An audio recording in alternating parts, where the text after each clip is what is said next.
Bueno, bienvenidos a todos una vez más. Saludos a todos los hermanos que nos están viendo a través de internet. Ahí no sé si estamos en vivo.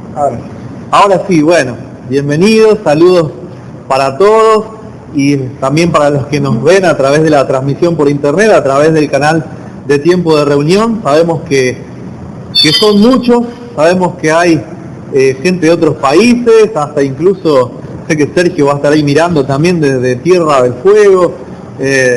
Tenemos bastantes hermanos que quisieran hoy estar aquí, que quisieran tener el privilegio que nosotros tenemos, pero que bueno, vamos a estar unidos hoy en espíritu y a través de internet, ¿no? Tenemos la bendición esta todavía de que todos los hijos de Dios podemos estar conectados a través de las redes.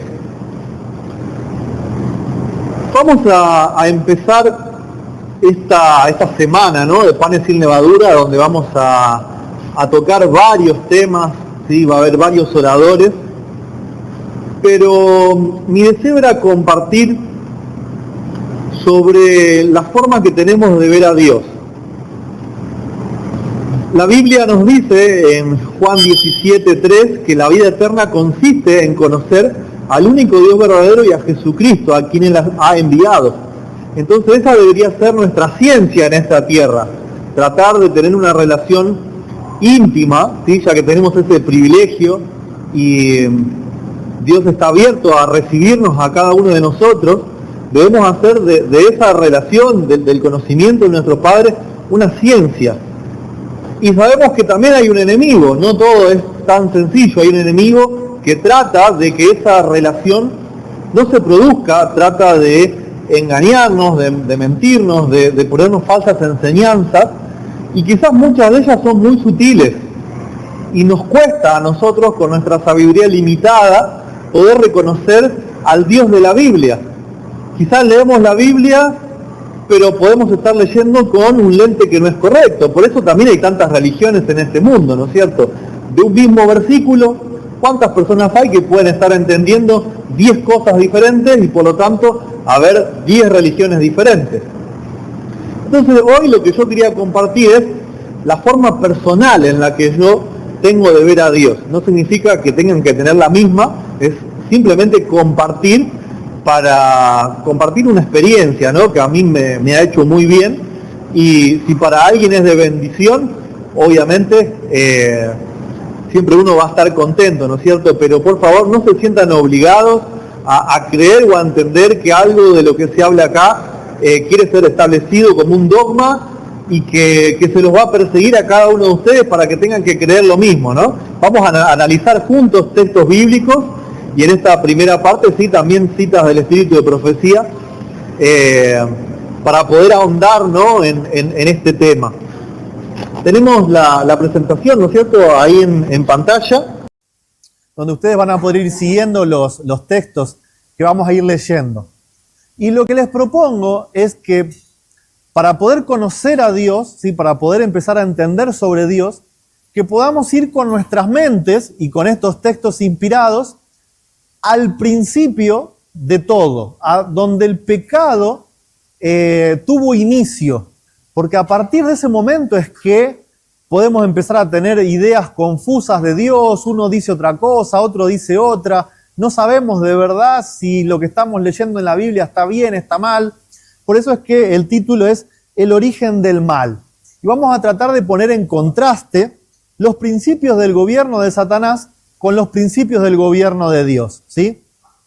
Satanás fue el ángel más honrado, ¿sí?, ese ángel que era el ángel creado de más jerarquía en el cielo, y fue por quien el gobierno de Dios fue puesto en tela de juicio. Satanás empezó a hacer ciertas acusaciones, y vamos a ir puntualmente, ¿sí?, algunas de esas acusaciones para poder examinarlas y poder ir haciendo comparaciones a la luz de la Biblia, ¿no? En Patriarcas y Profetas vamos a leer varias citas, ¿no?, de lo que va contando la sierva de Dios. La primera cita dice: el propósito de este príncipe de los ángeles llegó a ser disputar la supremacía del Hijo de Dios y así poner en tela de juicio la sabiduría y el amor del Creador. Para lograr este fin, estaba por consagrar las energías de aquella mente maestra, la cual después de Cristo era la principal entre las huestes de Dios. Entonces vemos que lo primero que Satanás pone en duda es la sabiduría de Dios y el amor de Dios. Son dos cosas que son puestas en tela de juicio. ¿Mediante qué? Atacando a su Hijo. ¿Sí? Sabemos por Proverbios capítulo 8 que Jesús fue hecho la sabiduría de Dios. Entonces Satanás, al querer correrlo del medio, al poner en duda la posición del Hijo de Dios, lo que está poniendo en duda es la designación, ¿sí?, de Cristo, y está poniendo en duda la sabiduría de Dios directamente en sí. Y por lo tanto también su amor. Sigue diciendo, abandonando su lugar en la inmediata presencia del Padre, Lucifer salió a difundir el espíritu de descontento entre los ángeles. Trabajó con misteriosa reserva y por algún tiempo ocultó sus verdaderos propósitos bajo una aparente reverencia hacia Dios. Entonces vemos que él empezó a trabajar por detrás, ¿sí? No fue directamente de frente a decir las cosas y a tratar de establecer un diálogo o buscar una solución. Cuando uno empieza a sembrar cizaña por detrás, directamente lo que está haciendo es tejer una rebelión, ¿sí? Pero Dios sabemos que lo sabe todo. Dice que principió por insinuar dudas acerca de las leyes que gobernaban a los seres celestiales, sugiriendo que aunque las leyes fuesen necesarias para los habitantes de los mundos, los ángeles, siendo más elevados, no necesitaban semejantes restricciones, porque su propia sabiduría bastaba para guiarlos. ¿Qué es lo que se nos dice acá? En primer lugar, Satanás lo que está haciendo es presentar la ley de Dios no como su carácter, sino como un conjunto de normas que están establecidas para las relaciones, ¿sí? Pero si vos sos suficientemente sabio, no necesitas esa guía de normas, podés guiarte por vos mismo. Entonces, el primer punto de ataque es que separa la ley de Dios de su creador, ¿sí? Él niega que la ley sea parte del carácter y que solamente es algo que tienen que obedecer criaturas inferiores.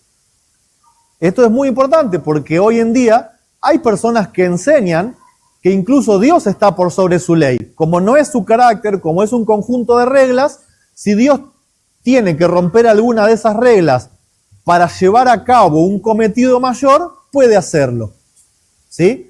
Pero ¿qué pasa? Cuando entendemos que su ley es su carácter, ahí no podemos separarlo, ¿no es cierto? Y es algo que vamos a ver más adelante. Y lo otro que insinúa es acerca de si esas leyes mismas están bien, si son correctas, si son justas, por lo que también lo que está poniendo en duda es la forma de ser de Dios. Está diciendo veladamente que quizás Dios está equivocado en la forma en la que Él gobierna a sus seres creados. Y bueno, lo otro es, al tener una sabiduría muy elevada y poder guiarse por sí mismo, lo que está haciendo es correr a Cristo del medio. ¿Sí? Lo que Dios sabe, lo que Dios entiende, lo que Dios manifiesta a través de Cristo, es discutible, ¿sí? Yo puedo tener conceptos más elevados y por lo tanto también soy una fuente de sabiduría, ¿sí? Mis ideas pueden proceder de mí mismo. Sigue diciendo, un creador compasivo, deseoso de manifestar piedad hacia Lucifer y sus seguidores, procuró hacerlos retroceder del abismo de la ruina al cual estaban a punto de lanzarse. Esto es interesante, ¿no? Estaban a punto de lanzarse a un abismo y Dios está haciendo ruegos para que no lo hagan, ¿sí? Dios no está amenazando a nadie acá, ¿sí? No está diciendo me obedecen o los echo o los mato, ¿sí? Estaba viendo Dios de que ellos se están arrojando a un abismo y hace ruegos, trata de convencerlos para que retrocedan. Pero fíjense lo que dice, su misericordia fue mal interpretada, ¿sí? Pone en duda la misericordia de Dios. Lucifer señaló la longanimidad de Dios como una prueba evidente de su propia superioridad sobre él. Está diciendo, Dios al ser tan bueno es débil, ¿sí? La bondad de Dios, el amor de Dios, la misericordia de Dios, la paciencia de Dios lo hacen un ser débil. Yo soy más fuerte para gobernar, yo soy más fuerte para guiarlo, yo soy sabio. Eso es lo que está diciendo Lucifer con este mensaje que estaba dando a los ángeles, ¿no? Dice que muchos de los ángeles, ¿no?, estaban dispuestos a prestar atención a este consejo de arrepentirse, ¿no? Arrepentirse de su desafecto, el consejo que Dios les daba, y a pedir que se les admitiera en el favor del Padre y del Hijo. Pero Lucifer tenía otro engaño preparado. El poderoso rebelde declaró entonces que los ángeles que se le habían unido habían ido demasiado lejos para retroceder, que él estaba bien enterado de la ley divina y que sabía que Dios no los perdonaría. Fíjense que Lucifer, al elevarse como el abogado o el único intérprete de la ley de Dios, se está poniendo en el lugar de el único que conoce a Dios, el único que conoce los sentimientos de Dios y cómo Dios va a actuar. Y antes había dicho que su tanta misericordia lo hacía débil, pero ahora dice, en realidad, que ya habían llegado demasiado lejos, que no los podía perdonar. Así que la única solución era continuar con esta rebelión para salirse con la suya, ¿no? Porque ya con Dios no podían volver hacia atrás. Está poniendo ahí en duda lo que es la paciencia de Dios, lo que es su misericordia y su perdón, ¿sí? Dios tiene un límite, es lo que está diciendo Satanás. Entonces, cuando llega ese límite, Dios va a actuar. Entonces, si nos quedamos callados, ya no tenemos vuelta atrás. Tenemos que empezar la guerra, porque si logramos ganar la guerra, va a ser la única forma de prevalecer, ¿sí? Volver no es una opción. Dios no te acepta. ¿Cuántos de esos conceptos nos pueden parecer familiares en el cristianismo de hoy en día, no? O también agregar que para perdonar Dios te pide, ¿no? Te pide que hagas determinadas cosas o que aceptes determinadas cosas, te pone condiciones. El deseo de todas las gentes, ¿sí?, cambiamos ahora de libro, nos dice que al principio de la gran controversia, Satanás había declarado que la ley de Dios no podía ser obedecida, que la justicia no concordaba con la misericordia y que si la ley había sido violada era imposible que el pecador fuese perdonado. Cada pecado debía recibir su castigo, sostenía insistentemente Satanás. Y si Dios remitía el castigo del pecado, no era un Dios de verdad y de justicia. Dios no puede perdonar, Dios tiene que ser justo.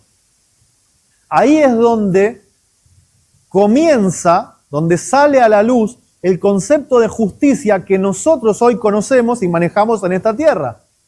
La justicia es el castigo, ¿sí? Es el castigo de alguien que hace algo mal. Pero vemos que este concepto de justicia viene de Satanás, no es el concepto de justicia que Dios tiene. Que ahora vamos a ver en la Biblia cuál es la definición de justicia que nos da, qué es lo que Dios entiende de justicia. Entonces, si Dios solamente te perdona sin pedir nada más, ¿sí? En este caso los ángeles, al principio eran la mitad los que se habían revelado, pero después quedó solo un tercio. Entonces, esa fracción, esa diferencia entre un tercio y la mitad, que volvió a Dios, que aceptó el consejo de Dios y que fueron admitidos de vuelta, Dios simplemente les dijo, ¿ustedes están arrepentidos? Yo los perdono. Los perdono. No tuvieron que hacer nada, no hubo rituales, no hubo condiciones, no hubo nada. Los perdonó. Cada día con Dios, página 126. Vamos a ir a otro punto más que a Satanás atacó. Y dice que hubo ángeles que fueron expulsados del cielo porque no quisieron obrar en armonía con Dios. Cayeron de su elevada condición porque querían exaltarse a sí mismos. Habían llegado a esa situación porque se olvidaron de que su hermosura física y de carácter provenían del Señor Jesús. El hecho que los ángeles caídos querían ocultar era que Cristo es el unigénito Hijo de Dios. Y por eso llegaron a la conclusión de que no tenían por qué consultar a Jesús. Cuando nosotros nacemos como bebés, no tenemos una conciencia, ¿no? Entonces más adelante nuestros padres nos muestran fotos de cuando nuestra mamá estaba embarazada y nos dicen, vos estabas en la panza sos nuestro hijo, acá naciste, ¿no? No sabemos si en el cielo fue exactamente así, pero sí sabemos, por ejemplo, Salmos 2 lo dice, Hebreos 1 también después lo repite, que Dios declaró un decreto, ¿sí? Donde Él dice a Jesús, dice, esto yo voy a declarar hoy, tú eres mi hijo. Cuando dice el hijo unigénito, esa palabra significa el único nacido. Entonces, cuando Dios le dice a todos los seres creados, este es mi hijo unigénito, él nació de mí, se lo dice a Cristo también, ahora Satanás pone en duda la palabra de Dios. ¿Sí? Él está negando la palabra de Dios. Corren ahora a Cristo del medio. Y según la Biblia, cuando Jesús en los evangelios habla de lo que significa el pecado y especialmente el asesinato, dice que no hace falta llegar a quitarle la vida física a una persona. Con nosotros tener los deseos en el corazón de desearle mal a alguien, estamos cometiendo asesinato. O, por ejemplo, deseando una mujer, un hombre ajeno, estamos cometiendo adulterio. Entonces, cuando Satanás quiere suprimir a Cristo, niega a Cristo como hijo de Dios, como la sabiduría de Dios, lo que está haciendo es asesinar a Cristo mismo. Y fíjense también que había dicho, o quisieron olvidar, que la hermosura física y la hermosura de carácter provenían del Señor Jesús. Sabemos que en la Biblia hay un modelo divino que encontramos en 1 Corintios 8:6, que nos dice que todo procede del Padre por medio del Hijo. Pensé que lo tenía, pero debe estar más adelante. Entonces, la vida misma de Dios procede a nosotros, hacia nosotros, a través de Cristo. Pero Satanás está diciendo que no, que la hermosura física ahora es de Él, que la sabiduría ahora es de Él. Somos fuente en nosotros mismos. Eso es el inicio de la inmortalidad del alma, el comienzo de todas las filosofías modernas que tienen que ver con la nueva era, con ponderar al yo, ¿sí? Confía en ti mismo y podrás lograr todo lo que te propongas. Todo lo que está en tu corazón lo podés lograr, imaginalo y se va a hacer realidad. Todo eso tiene origen en el cielo, con Satanás. Acá hice una lista, ¿sí?, de los puntos que encontramos en todas estas citas que leímos. ¿Sí? Los principios del gobierno de Satanás es donde él busca primeramente sus propios intereses y su propia gloria. Es egoísta. Pone en duda la sabiduría y el amor de Dios. La ley es para los seres inferiores. Enaltece su propia sabiduría. La misericordia de Dios es debilidad. Dios, debido a su ley, no puede perdonar al pecador así nomás. Es imposible obedecer la ley de Dios, dice Satanás. La justicia no es compatible con la misericordia. Y acá también podríamos ahondar en esto, ¿no? ¿Cuántas veces nosotros mismos no hemos dicho, bueno, hay que encontrar un equilibrio entre ser justos y misericordiosos? ¿Sí? Poniendo estos dos atributos en polos opuestos. ¿Qué significa? Podés ser misericordioso, pero llega un punto donde hay un límite. Entonces ahí hay que aplicar la justicia. Concepto satánico. Es un concepto satánico. ¿Qué más? Si la ley es violada, Dios tiene que castigar al pecador. Si no lo hace, no es un Dios de verdad. Si Dios perdona así nomás, no es un Dios de justicia y de verdad.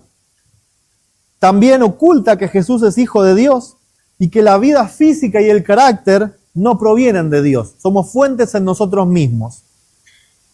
Ahora vamos a ver, tanto en los escritos de la sierva como en la Biblia, la contraparte, ¿sí? ¿Cuáles son los principios del gobierno de Dios? Y van a ver cómo se contraponen, pero de forma chocante. No pueden convivir, ¿sí?, ninguno de estos principios de Satanás con los principios de Dios. Porque de hecho los principios del gobierno de Satanás son un ataque a los principios del gobierno de Dios. Fíjense la primera frase con la que empieza esta cita de Patriarcas y Profetas. Que Dios es amor. Su naturaleza y su ley son amor. Lo han sido siempre y lo serán siempre. ¿Sí? Así como era cuando Satanás se rebeló, es hoy. El alto y el sublime, el que habita la eternidad, cuyos caminos son eternos, no cambia. En él no hay mudanza ni sombra de variación. Cada manifestación del poder creador es una expresión del amor infinito. La soberanía de Dios encierra plenitud de bendiciones para todos los seres creados. El salmista dice: tuyo es el brazo potente, fuerte es tu mano, exaltada tu diestra. Justicia y juicio son el cimiento de tu trono. Misericordia y verdad van delante de tu rostro. Bienaventurado el pueblo que sabe aclamarte. Andará, oh Jehová, a la luz de tu rostro. En tu nombre se alegrará todo el día y en tu justicia será enaltecido. Fíjense cómo a simple vista ya empezamos a encontrar cómo chocan estos principios. Primero nos está hablando que la misericordia y la verdad, la justicia y el juicio son el brazo poderoso de Jehová, es su fuerza. Y Satanás decía que era su debilidad. Después nos dice que la justicia y el juicio son el cimiento de su trono. ¿Y cómo lo manifiesta? Mediante la misericordia y la verdad que van delante de él. La misericordia y la justicia para Dios son lo mismo. La misericordia es su forma de manifestar su justicia. No es el concepto de justicia nuestro. La justicia de Dios, Él la regala, Él la da. No la merecemos. No es por merecimiento, ni los buenos ni los malos. Es un regalo que Él da. No por lo que vos y yo podamos hacer. Es porque Él es así. Salmo 119, 172. Hablará mi lengua tus dichos, porque tus mandamientos son justicia. Y fíjense lo que Jesús dice en Mateo 22, 37, describiendo los mandamientos, dividiéndolo en dos partes. Sobre los primeros 4 dijo: amarás al Señor tu Dios con todo tu corazón y con toda tu alma y con toda tu mente. Este es el primero y grande mandamiento. Y el segundo es semejante, hablando de los 6 restantes. Amarás a tu prójimo como a ti mismo. De estos 2 mandamientos depende toda la ley y los profetas. Los mandamientos de Dios son justicia y son amor, porque la justicia y el amor son la misma cosa. ¿Cómo manifiesta Dios esto? Está en Romanos, aparece en Romanos 3, 21 al 23. Pero ahora, aparte de la ley, se ha manifestado la justicia de Dios, testificada por la ley y los profetas, la justicia de Dios por medio de la fe en Jesucristo, para todos los que creen en Él. Porque no hay diferencia, por cuanto todos pecaron y están destituidos de la gloria de Dios. Según el concepto de justicia de Satanás, que es el nuestro, el que usamos en esta tierra, el pecador está frito, el pecador ya no tiene más remedio, tiene sentencia de muerte. Sin embargo, primero Dios manifestó la ley de forma escrita, ¿sí?, para que el pecado abunde. Cuando yo leo la ley, dice Pablo, ahora me doy cuenta que en mi vida estoy haciendo mal.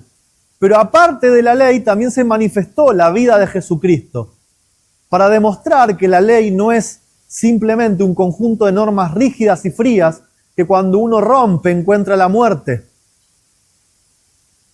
No es así porque está Dios en el medio, porque si no estuviera así sería así, porque la paga del pecado es la muerte. Pero Dios, a través de la fe que nosotros manifestamos en Cristo, nos da su justicia, nos da su misericordia y nos da su perdón, nos da su amor, por la fe en Jesús. Y esto nos tendría también que llevar a pensar cómo es que Jesús se manifestó a este mundo, cómo Jesús manifestó la justicia y el amor de Dios, para que de esa forma, creyendo en Él, esto también sea manifiesto a nosotros.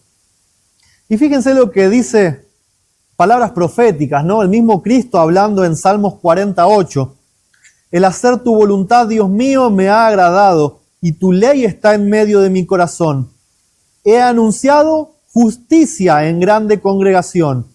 He aquí, no refrené mis labios, Jehová, tú lo sabes. No encubrí tu justicia dentro de mi corazón. he publicado tu fidelidad y tu salvación. No oculté misericordia y tu verdad en grande asamblea. ¿Qué vino a hacer Cristo? A publicar la justicia de Dios. El que no obedece a Dios tiene que morir. ¿Eso es lo que publicó Cristo? No. En su vida Cristo se la pasó dando amor, se la pasó sanando, se la pasó enseñando, se la pasó hablando sobre la malignidad del pecado, sobre lo que significa separarse de Dios. Jesús no condenó a nadie, ni siquiera cuando había leyes que le hubiesen permitido apedrear a una mujer, a la mujer adúltera. Sin embargo, ni siquiera en ese momento Jesús se comportó de esa manera. Le dijo, ni yo te condeno, vete y no peques más. He publicado tu fidelidad y tu salvación. Todo lo que hacen el Padre y el Hijo es demostrar su amor para que nosotros seamos salvos. Todo aquel o toda enseñanza que diga lo contrario está enseñando a un Dios que no es de verdad. Y peor aún, está enseñando a un Dios que tiene los atributos del mismo Satanás. Un Dios que tiene sed de la justicia humana. A un Dios que necesita ver muerte para aplacar su ira. ¿Tendrá límite la misericordia de Dios, como nos han enseñado? Que está esperando que llegue un tiempo para que se termine ese tiempo de gracia y venir a aplastar al ser humano. Salmos 36:5 nos dice, Jehová, hasta los cielos llega tu misericordia y tu fidelidad alcanza hasta las nubes. ¿Ustedes saben hasta dónde está el cielo? ¿Cuánto hay hasta el cielo? Yo tampoco. Supongo que el que lo escribió tampoco sabe a ciencia cierta cuánto hay. Y es tan grande la distancia que debe haber hasta el cielo que lo usó como algo incalculable, justamente para decir que la misericordia y la fidelidad de Dios para perdonar no tienen ningún tipo de límite. El único límite que existe es porque se lo autoimpone el hombre. Así como se lo impuso Satanás a él y a los que lo siguieron. Ya fuiste demasiado lejos, no tenés ninguna posibilidad. Ahí se acabó el tiempo de gracia para ellos. ¿Quién puso el tiempo de gracia? Se lo pusieron ellos. Dios podía perdonar y Dios perdonó. ¿Por qué? Porque la Biblia dice en 1 de Juan 1:9 que si confesamos nuestros pecados, Él es fiel y justo para perdonar nuestros pecados y limpiarlo de toda maldad. Tenemos que pedirlo. No hay que hacer nada, hay que pedirlo y Él lo hace. No existen requisitos. Al presentar las vinculantes demandas de la ley, muchos han fallado en retratar el amor infinito de Cristo. La ley debe ser presentada a sus transgresores no como algo separado de Dios, sino como un exponente de su mente y carácter. Como la luz del sol no puede ser separada del sol, así la ley de Dios no puede ser presentada correctamente al hombre aparte del autor divino. Se falla cuando se presenta la ley como algo que hay que hacer para alcanzar el favor de Dios. Algo que hay que hacer para salvarse, para encontrar vida. Y se la separa del amor de Cristo. No podemos separar a la ley de Dios. Dios es la ley. La ley es una descripción de lo que Dios es. Y si dice que no hay que robar es porque Dios no roba. Si dice que no hay que cometer adulterio es porque en algún sentido espiritual Dios no comete adulterio. Si dice que no codicia es porque Dios no codicia. Si dice que Dios no mata es porque Dios no mata. Porque la ley es lo que Él es. No es un conjunto de normas para seres inferiores. Eso es un engaño satánico.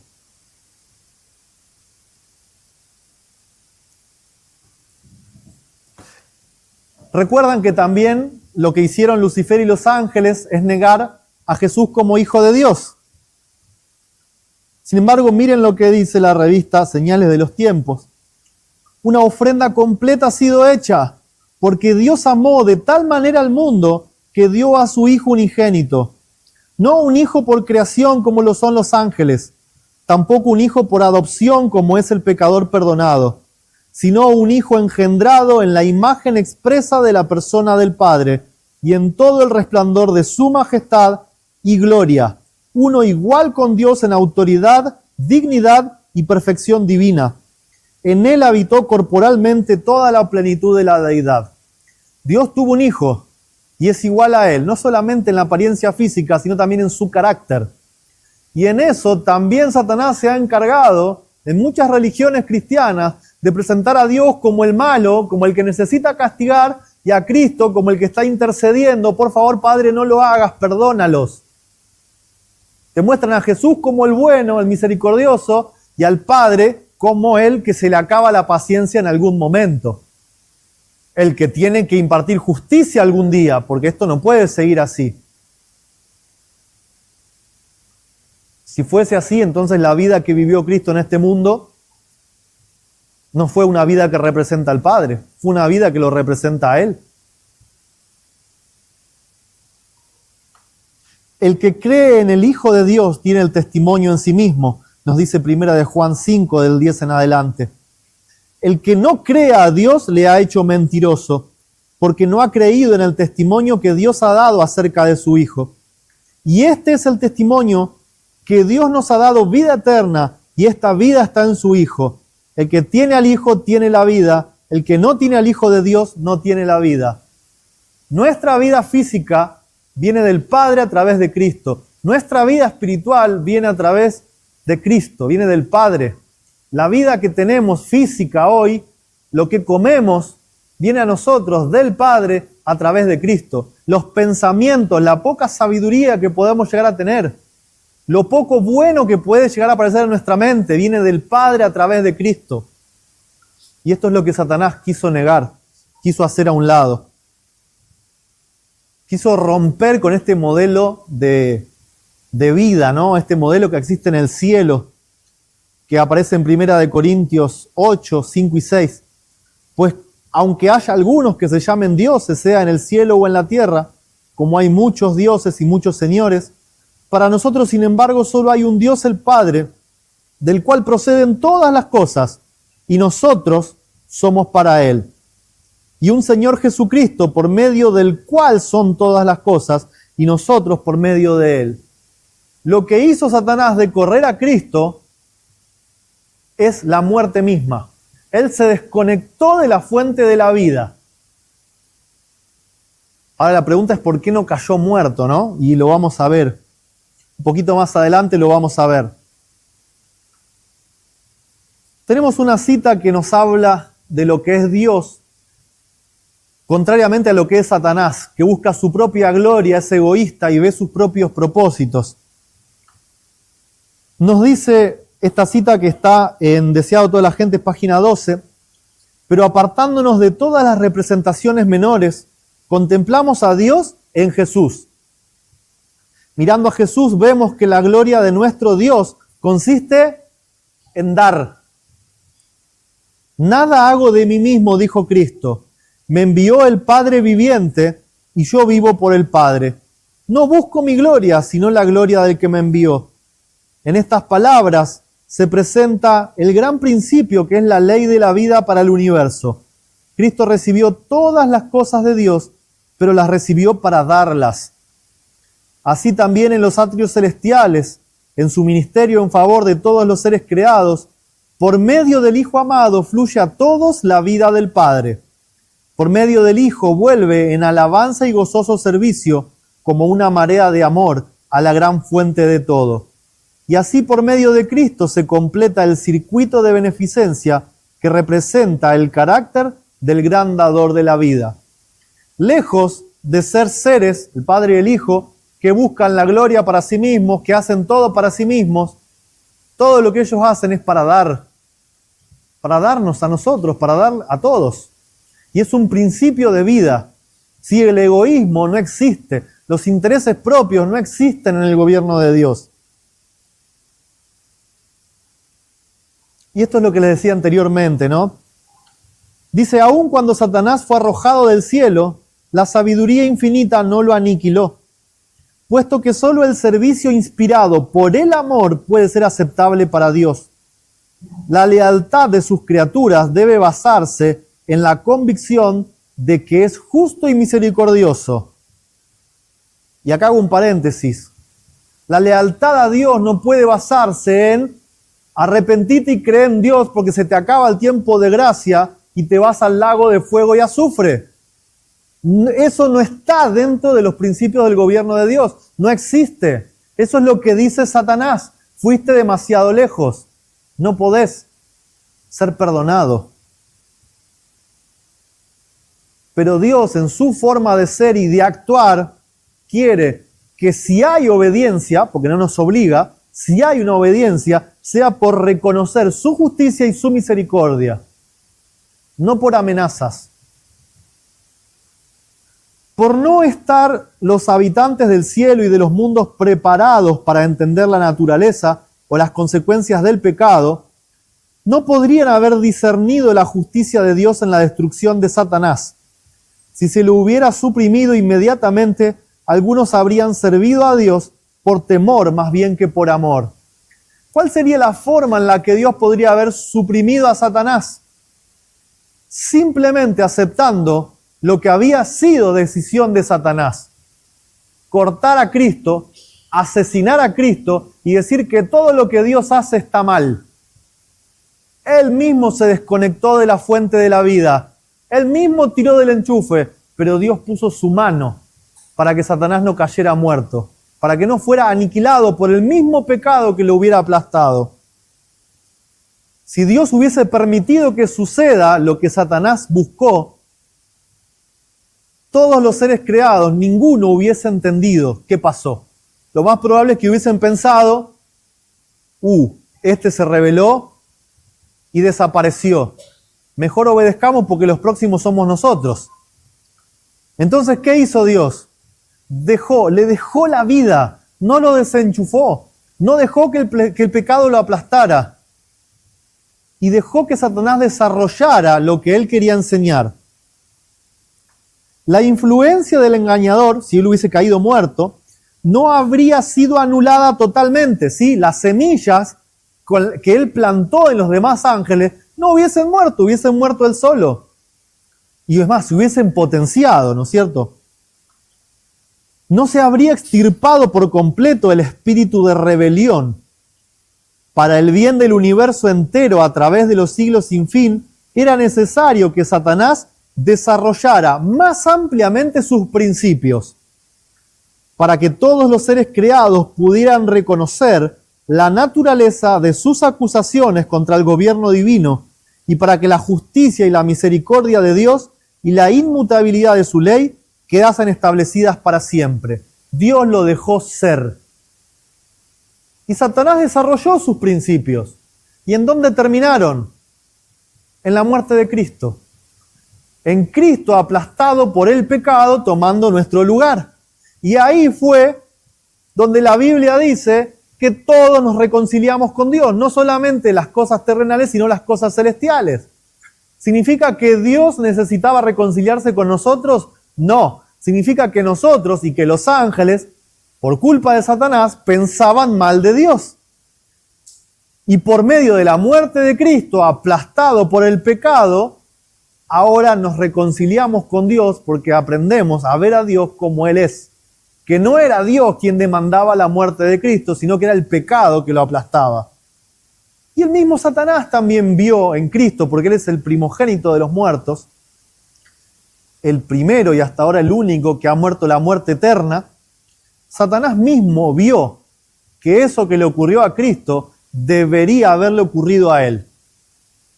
Ya en el Getsemaní, cuando Cristo podría haber caído muerto si por un ángel no hubiese sido ayudado, ahí Satanás vio lo que el pecado le hace a cualquier ser creado cuando se desenchufa de la fuente de la vida.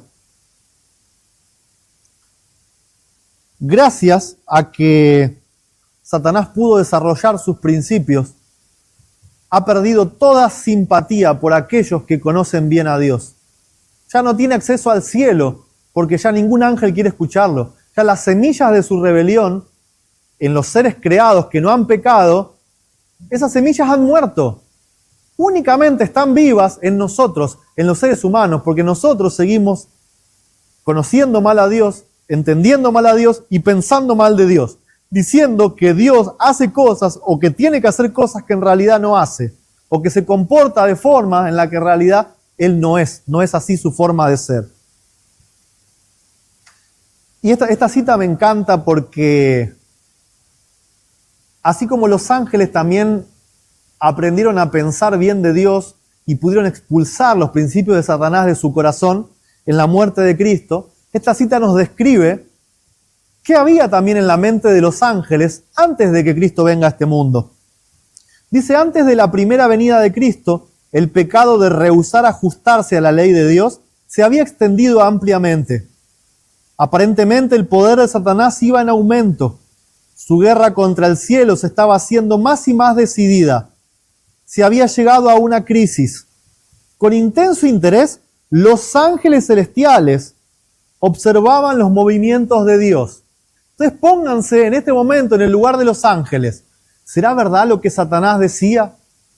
¿Será verdad que fue expulsado porque tenía razón? No, yo elijo creer a Dios. Pero ¿y si quedaba alguna semilla de duda en el corazón? Fíjense lo que los ángeles pensaban. Miraban lo que Dios hacía. Y dice, ¿descendería de su lugar para castigar a los habitantes del mundo por su iniquidad? ¿Enviaría fuego o un diluvio para destruirlos? ¿Por qué pensaban esto? Porque Satanás había dicho que todo el que cometiera pecado tenía que ser castigado, tenía que ser destruido. El pecador tenía que morir. Ese es el sistema de justicia de Satanás. ¿Enviaría fuego o un diluvio? Es lo que miraban los ángeles. A ver qué hace. Hoy tiene más ganas de fuego o de agua. Estamos hablando de los ángeles buenos, ángeles santos. Fíjense si no es tan ponzoñosa la ideología de Satanás que entró en el corazón de seres santos. ¿Cuánto más nosotros que estamos caídos en pecado? Todo el cielo esperaba la orden de su comandante para derramar las copas de la ira sobre un mundo rebelde. Una palabra de él, una señal, y el mundo habría sido destruido. Los mundos no caídos habrían dicho, amén, tú eres justo, oh Dios, porque exterminaste la rebelión. Principios del gobierno de Satanás. Tú eres justo, porque fuiste misericordioso, pero ahora tenés que ser justo para destruir a los pecadores. Encontrás el equilibrio entre justicia y misericordia. Eres justo. Principios del gobierno de Satanás. No son los principios de justicia que Dios tiene. Entonces, cuando los ángeles estaban esperando una orden para venir y matar a todos, la cita nos dice que de tal manera amó Dios al mundo que ha dado a su Hijo unigénito, para que todo aquel que en Él cree no se pierda, mas tenga vida eterna. Dios podría haber enviado a su Hijo a condenar, pero lo envió a salvar. Cristo vino como un redentor. No hay palabras para describir el efecto de esta decisión sobre los ángeles celestiales. Imagínense si usted hubiese sido un ángel. A ver, quiero ver, ¿fuego o agua? Entregó a su Hijo. Y lo que yo estaba pensando de Dios. Y encima yo creía que eso era justo. Con asombro y admiración solo podían exclamar, esto es amor. Ahora entendemos lo que es el amor, porque no lo entendíamos. Hacemos una lista para describir, así como hicimos con Satanás, los principios del gobierno de Dios. La gloria de Dios consiste en dar, no existe el egoísmo. Dios no cambia, no se acomoda a los tiempos ni a las circunstancias. La ley es el carácter de Dios, no es algo separado.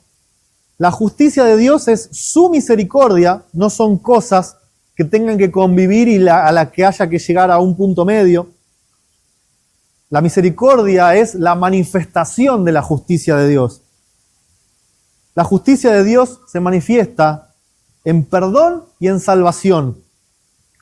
Dios es fiel y justo para perdonar al pecador. No te pide nada. Si estás arrepentido y confesás, te perdona. Dios nos da justicia sin merecerlo a través de Cristo. Cristo es el Hijo de Dios y es la sabiduría de Dios. La fortaleza de Dios es su justicia de amor. Su misericordia es su brazo poderoso, no es su debilidad. La vida y la sabiduría vienen a través de Cristo. No podemos cortar a Cristo del medio. Dios no destruyó a Satanás, ni destruye al pecador. Lo llama con amor diciendo, no te desconectes de la fuente de la vida. Te doy hasta mi hijo, con tal de que entiendas, y no te desconectes de la fuente de la vida. Y nos da total libertad para que decidamos lo que decidamos, podamos ver la consecuencia, el desarrollo de nuestras decisiones. Para ir entrando en la recta final de este tema, me gustaría mostrarles cómo eso que empezó en el cielo, esos principios que Satanás puso en la mente de los ángeles, que él inventa, que vienen de su corazón, pasan ahora al hombre, al ser humano. Estamos en el jardín del Edén. Eva ya se cautivó con la serpiente, probó del fruto prohibido y Adán la ve venir. Dice que Adán decidió compartir la suerte de Eva. Si ella debía morir, él moriría con ella.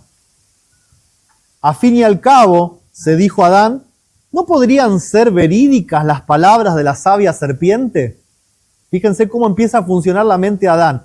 Adán acá ya entró en pecado. No hace falta que comiera del fruto. Ya estaba pensando mal de Dios. Dudaba de la palabra de Dios, dudaba del carácter de Dios. Eva está viva. ¿Qué pasó que no se murió? ¿Será cierto lo que dijo la serpiente? Eva estaba ante él, tan bella y aparentemente tan inocente como antes de su desobediencia. Le expresaba mayor amor que antes. Ninguna señal de muerte se notaba en ella. Y así decidió hacer frente a las consecuencias. Tomó el fruto y lo comió de inmediato. Los principios de Satanás en Adán, lo primero que hacen es que el hombre se rebele hacia Dios, que niegue la palabra de Dios, que ponga en duda el carácter, la misericordia, el amor de Dios, y que ponga en duda de que el pecado causa la muerte, porque Eva estaba viva. Para morir entonces se ve que tenía que venir Dios y matarla. Si no se murió al comer del fruto, entonces alguien la tiene que matar, porque yo la veo viva. Patriarcas y Profetas sigue diciendo que el manto de luz que los había cubierto desapareció.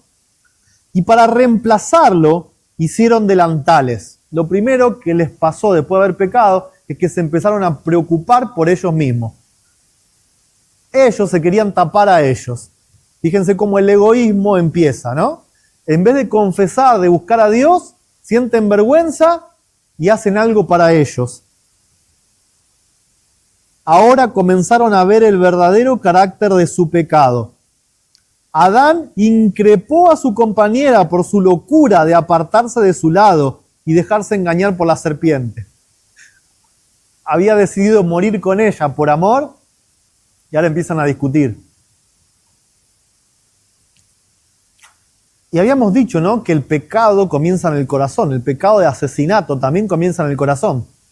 Entonces, si la paga del pecado es la muerte, ¿no? Si el pecado a mí me aplasta por mi culpabilidad y yo le echo la culpa a otro, ¿qué estoy haciendo con ese otro? Lo estoy matando.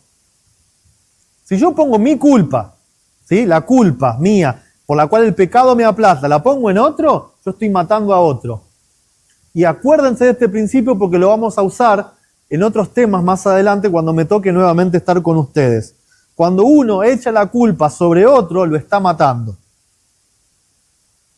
Fíjense lo que sigue diciendo la cita. Ambos presumían que aquel que les había dado tantas muestras de su amor, perdonaría una sola y única transgresión. Les hago una pregunta.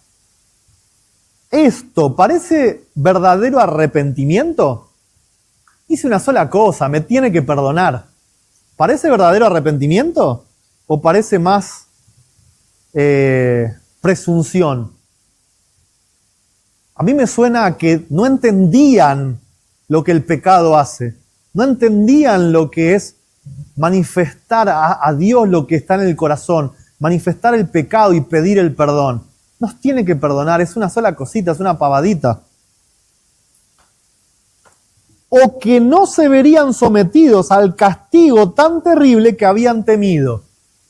¿Qué castigo terrible habían temido? Los principios del gobierno de Satanás. Si alguien peca, Dios lo tiene que exterminar para ser un Dios de verdad y justicia. Ahora le tenían miedo a Dios. Como Eva no se había caído muerta con la fruta, entonces la muerte tenía que venir por alguien que la ejecutaba. Satanás se regocijó de su triunfo. Sí, así como ustedes lo ven en las películas, riéndose con esa risa irónica, es la realidad. Las semillas que él plantó ya estaban germinando en pocos minutos de pecado, en pocas horas de pecado. Había tentado a la mujer a desconfiar del amor de Dios, a dudar de su sabiduría, a violar su ley y por su medio causar la caída de Adán. Es lo que Satanás quería, poner en duda el amor de Dios, la justicia de Dios, que el hombre entienda o diga que no se puede guardar la ley, que Dios es injusto y echarle la culpa a Dios. Y vamos a ver, ¿cuándo es que le echan la culpa a Dios? Dice que Adán no podía negar ni disculpar su pecado, pero en vez de mostrar arrepentimiento, culpó a su esposa. Y de esa manera al mismo Dios. La mujer que vos me diste como compañera, me dio del árbol. Ella tiene la culpa y vos tenés la culpa porque vos me la diste. A mí no me vengas con cuento, la culpa no es mía. Mató a la compañera y mató a Dios.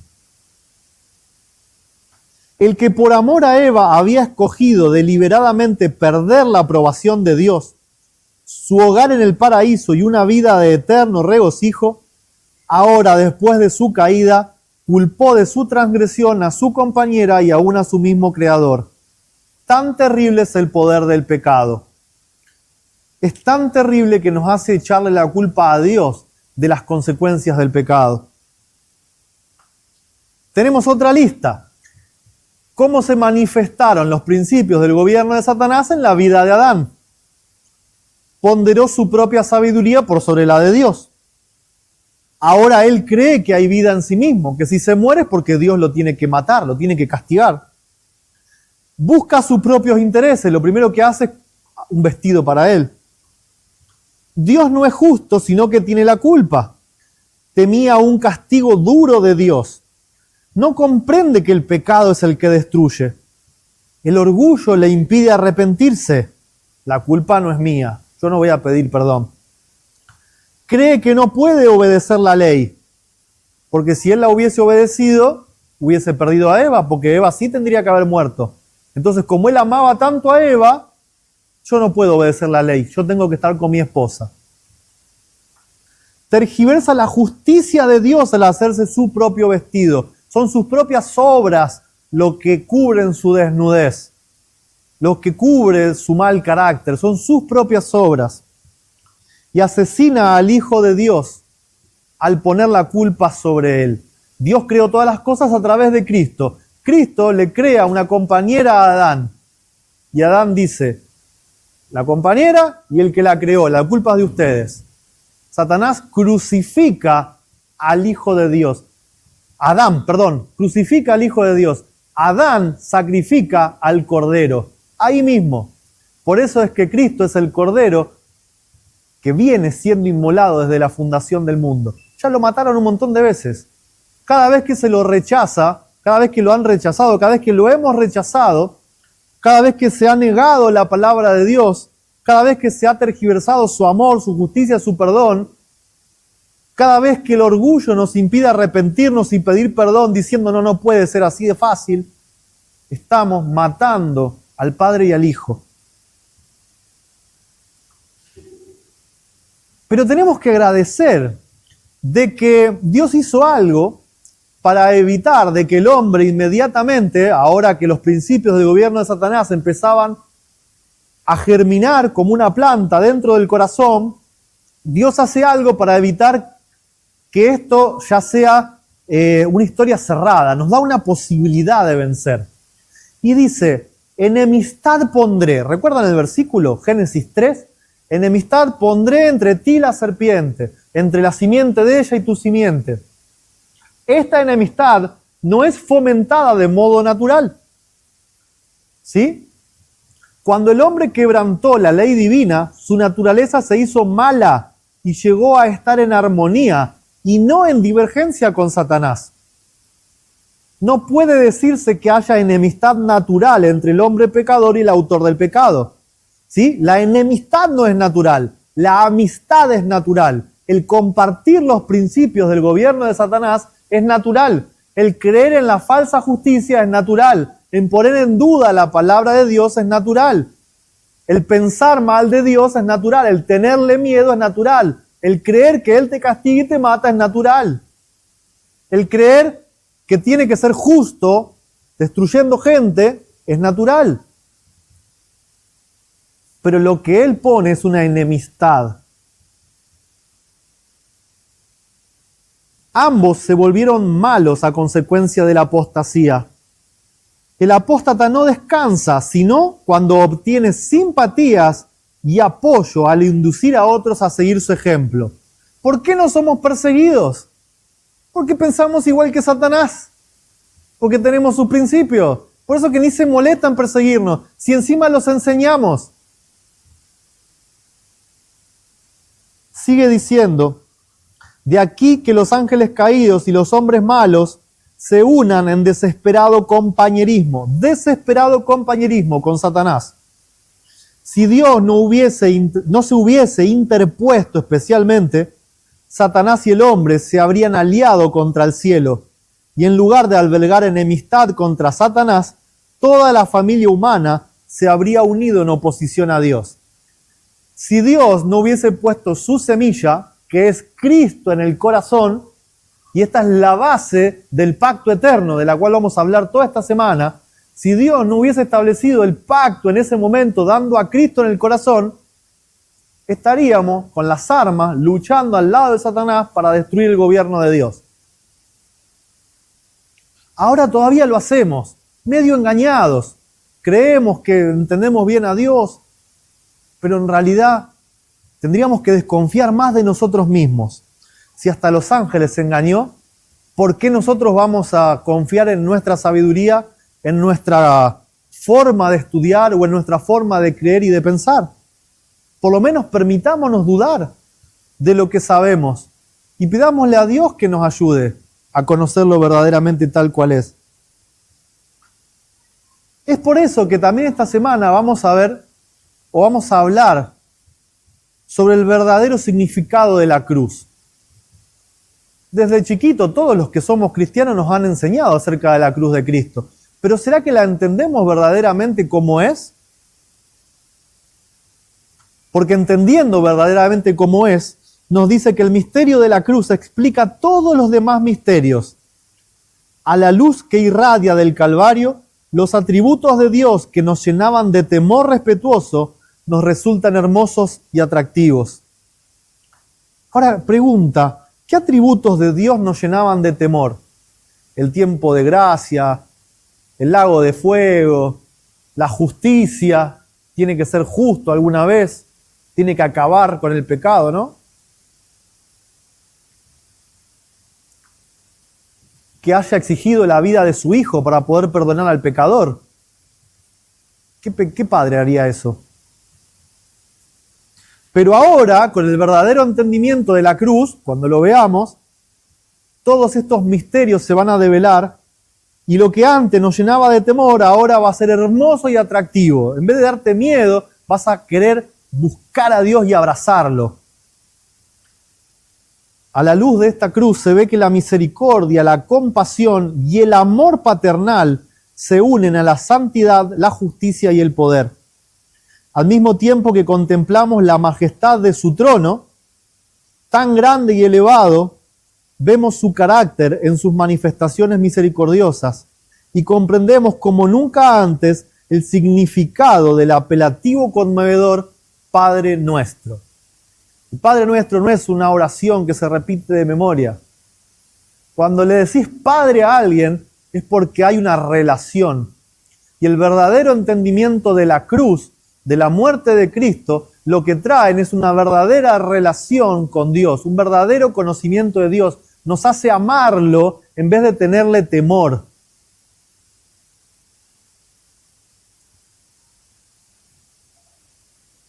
Que Dios nos ayude, vamos a pedirle sabiduría a Él, porque es la única manera de que podamos tener el lente correcto para poder leer las Escrituras. No hay que negar nada de lo que está escrito, no hay que hacer eso, nunca. Pero sí hay que pedir sabiduría para traer todo lo que fue dicho, toda la palabra de Dios. Y una vez que tenemos todo, de ahí poder sacar las conclusiones. Cuando todo armonice, cuando podamos ver en las Escrituras el verdadero carácter de amor, de misericordia y de perdón del Padre y del Hijo, recién ahí vamos a poder entender que tenemos el lente correcto. Mientras sigamos enseñando a un Dios distante, a un Dios diferente de lo que Cristo manifestó en la tierra, a un Dios que demanda sangre para poder perdonar, a un Dios que pide que maten a su Hijo para poder perdonar, cuando aprendamos a ver como los ángeles lo vieron, que Dios no envió ni un diluvio ni envió fuego, sino que envió a su Hijo. Por eso es que los temas de esta semana van a ser tan importantes. No para que crean a los que acá hablan, sino para que ustedes vayan a sus casas y con los textos que de acá se llevan, puedan pedirle sabiduría a Dios y aprender a conocer a Dios.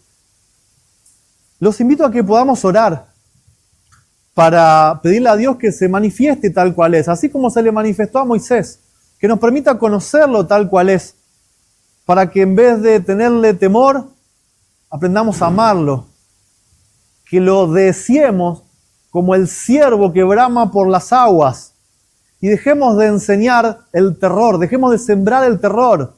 Arrepiéntanse, salgan de Babilonia, porque si no Dios va a venir a destruir a todo el mundo. Ese no es el mensaje.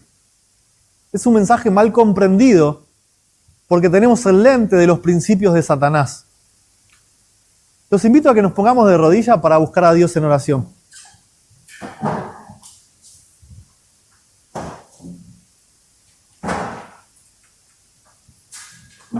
Amoroso Padre Celestial, te damos muchas gracias porque en estos días especiales donde tú quieres derramar tu bendición sobre nosotros, nos has permitido estar acá, ya sea presencialmente o a través de la transmisión de internet. Gracias, Padre, por tu palabra, gracias que nos das todas las herramientas que necesitamos para conocerte y no ser engañados. Pero necesitamos pedirte ayuda, Padre, que nuestro yo pueda morir, que nuestra suficiencia propia, nuestro orgullo, nuestra seguridad, nuestra inteligencia humana, todo pueda morir, que pueda ser enterrado y que nos des tu sabiduría, que nos des de Cristo en nuestra mente, en nuestros corazones, que en su vida, en sus obras podamos conocerte, podamos conocer de tu amor, de tu verdad, que podamos desterrar de nuestro corazón, porque eso es lo que significa que Babilonia cayó, poder desterrar al enemigo de cada uno de nuestros corazones, de las falsas enseñanzas, de todas las falsas acusaciones que él hace sobre ti, que podamos desentramar toda esa cosa oscura y conocerte de verdad tal cual eres, y que podamos llegar a un nivel de relación en donde podamos de verdad decirlo de corazón y sintiéndolo, Padre nuestro, que eres nuestro Padre, que necesitamos que vengas, nos abraces, nos perdones, nos limpies.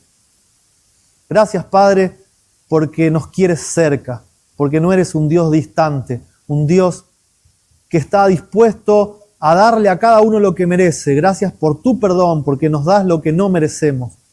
Gracias por Cristo, gracias por tu palabra. Danos más de Cristo, llénanos, Padre, de tu Santo Espíritu.